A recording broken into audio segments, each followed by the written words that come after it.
What's up everybody, welcome to my channel. In this video we're gonna learn how to change your profile pic on your YouTube from this to this in less than a minute.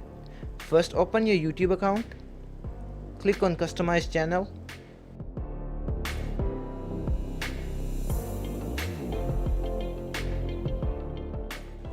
Now on this page, go on your previous logo and click on the pencil icon.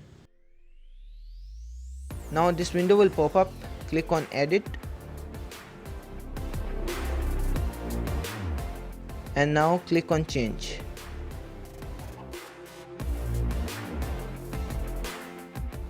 Now you have to drag your photo and drop it over here.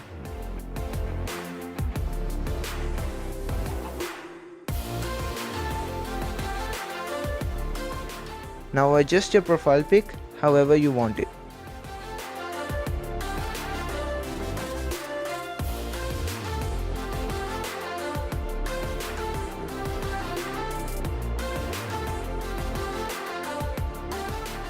Now after adjusting your logo, click on set as profile photo.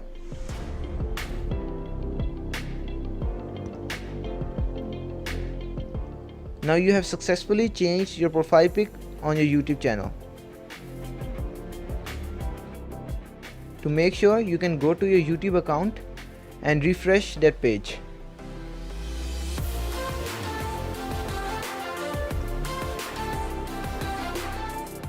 Thanks for watching. Make sure you do like the video and subscribe my channel.